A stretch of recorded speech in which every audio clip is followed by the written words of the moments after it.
Hindi ka naubos, maling tao lang ang pinaglaban mo.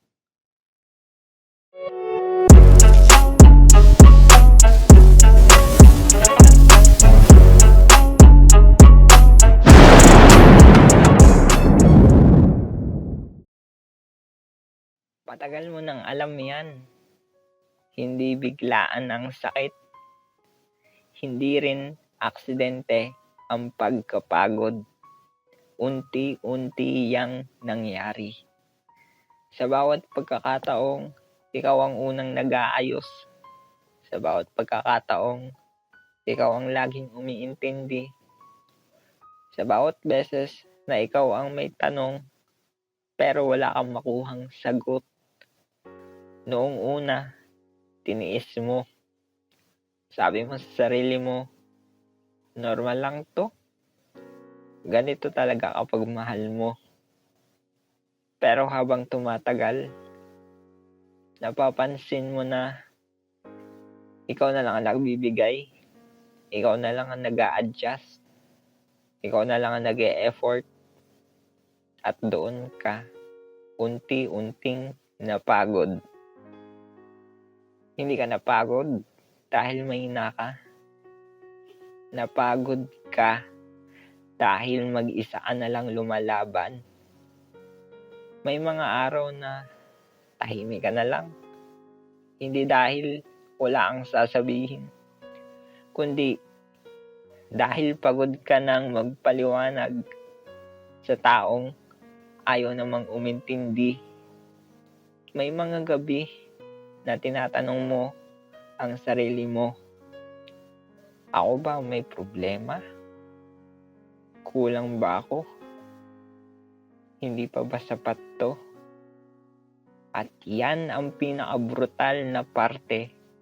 Dahil habang sinusubukan mong ayusin ang lahat, unti-unti mong sinisisi ang sarili mo para sa mga pagkukulang ng iba.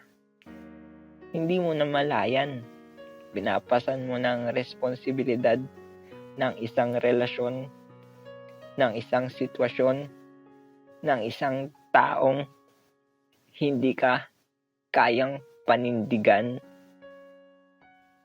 May mga taong sanay tumanggap pero hindi marunong magbalik. May mga taong gustong-gusto ang atensyon mo pero hindi ka kayang piliin kapag kailangan mo na sila. At kahit alam mo yun, nanatili ka pa rin. Bakit? Dahil umasa ka. Dahil naniwala ka na baka bukas magbago. Na baka sa susunod, ikaw naman ang piliin. Na baka balang araw, makita rin nila ang halaga mo. Pero ang totoo, may mga taong hindi ka kailanman pipiliin.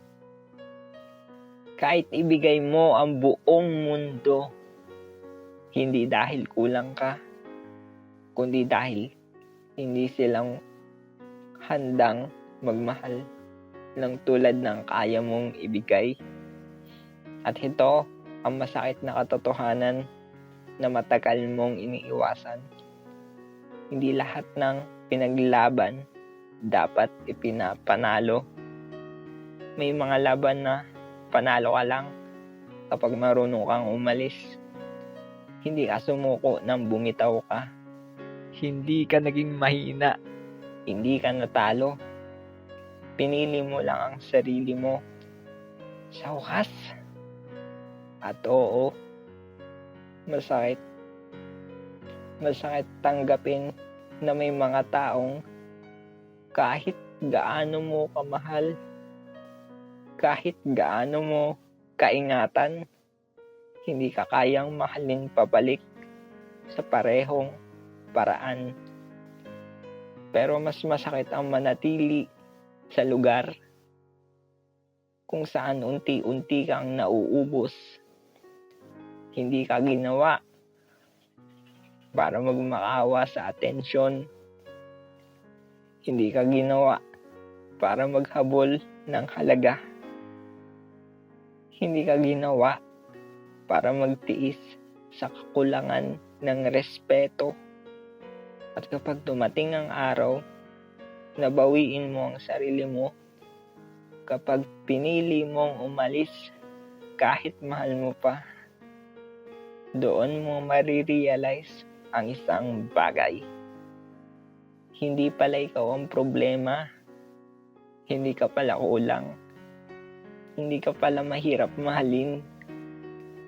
Maling tao lang ang pinaglaanan mo ng lahat. At mula sa puntong yun, magsisimula ang tunay na pagbabago. Hindi dahil may bago kang minamahal, kundi dahil natutunan mo nang mahalin ang sarili mo nang hindi humihingi ng kapalit.